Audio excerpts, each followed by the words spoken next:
So some of you have seen that I started offering Bacon Fender repair. This is not the worst, but probably one of the most difficult ones that I'm going to have to tackle here. All this waviness here is doable to about right there. That's where things get real funny because this metal here is for the most part not really stretched, and customer wants these flared out. So you can basically take all the lows and make them smooth. My nail looks like fluorescent right now. When we get over here though, this is where the DIY went bad. They tried pulling these out really hard, and I'm not sure what exactly. There must be some sort of a weak spot or an attachment point right here. So all of this metal is not only flared out, but it's also stretched. I suggested to the customer that we just swap out fenders to a new one, but she wants to make these work.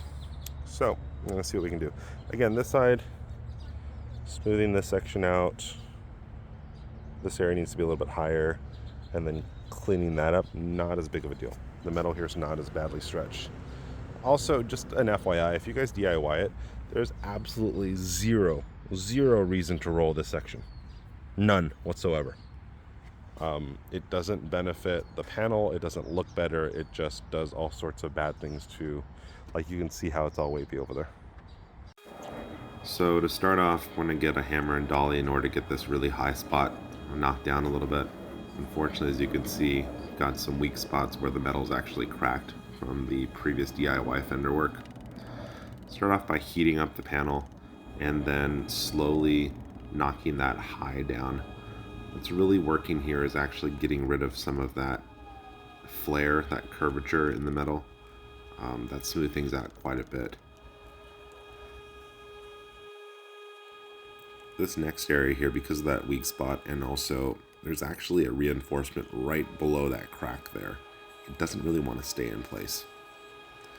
Brought out the fender roller, not really to roll the fender per se, but more so to help hold the panel in place while I can push and pull on other areas. As you can see, that crack in there in the middle, the missing paint, and then the one on the right hand side, they continue to collapse. You'll see it throughout the video actually. It's a matter of just kind of correcting them, and they fall back down again and correcting them again as we go along. Now, I'm pretty sure all of you, including myself, are going to say, this fender's not worth it. Why is Nathaniel putting his time and effort into it? It's never going to look right. And I think I said this in the beginning of the video, but I'm going to reiterate again. This is not what I would normally do. Customer was really adamant about doing this at the lowest cost possible.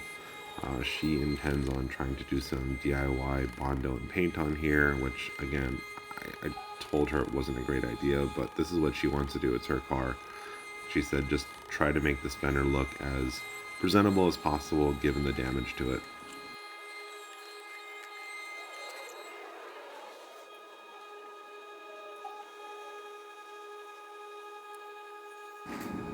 So at this point of the process, I'm really trying to even out the highs and lows in that cracked area, and it's just really not working out. A little bit further on here, you'll see instead of using the hammer and dolly method that I have here, I actually start creating some structure behind that area by unrolling.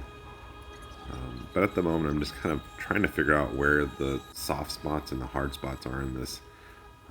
The heat is actually not really there for the paint. A lot of you are like thinking the paint's already trashed. What am I doing that for?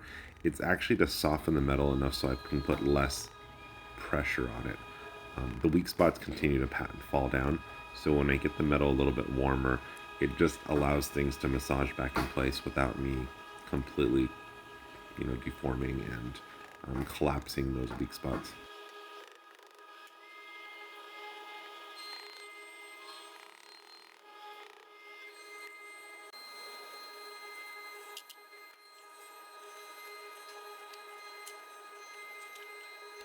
So now that I've gotten kind of a rough reshape on the fender, I really want to work on that low spot because it's really the part that's causing the most problem.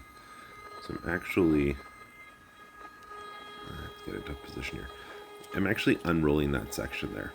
You can see one of the cracks right above the tab right there, and then the other one in circle as well.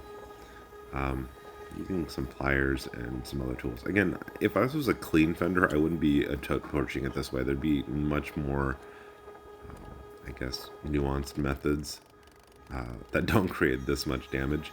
But the fender is so trashed that at this point it's just a matter of kind of brute forcing some of these areas.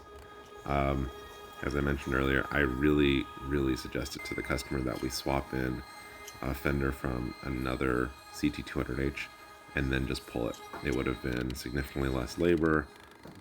It would have looked really nice, but she didn't want to go with, you know, the more expensive price tag that came along with that, and just asked me to, I guess, work on this massage as much as possible.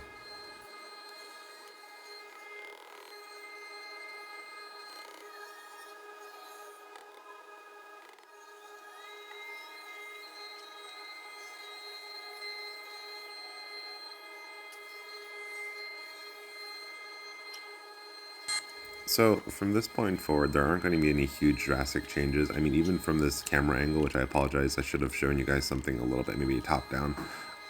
Most of it are going to be subtle, where there's, you know, 2 to maybe 3 millimeters of highs and lows, and then also trying to impart some structure into the fender, because you can see it's extremely soft.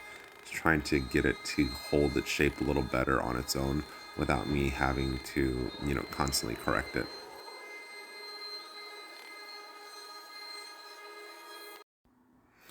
So this is kind of the quote-unquote end result, the final product. Again, it's not perfect, and it's not something that I really am like enthusiastic about sharing. I usually like showing success stories, and I try to make sure that all of my, you know, projects are success stories.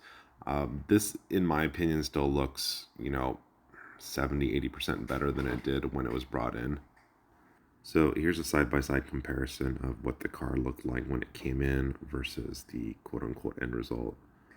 I think there's, you know, definite improvement. I'd love to hear your guys' feedback on this as well.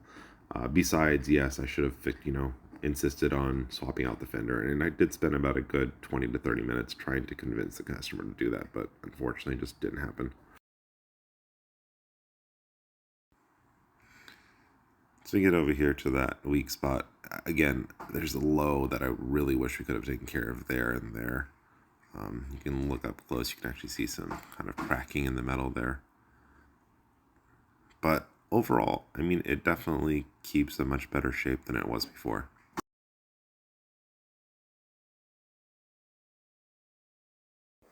So I'm really big about transparency, and I wanted to show you guys what this looks like from a less flattering angle.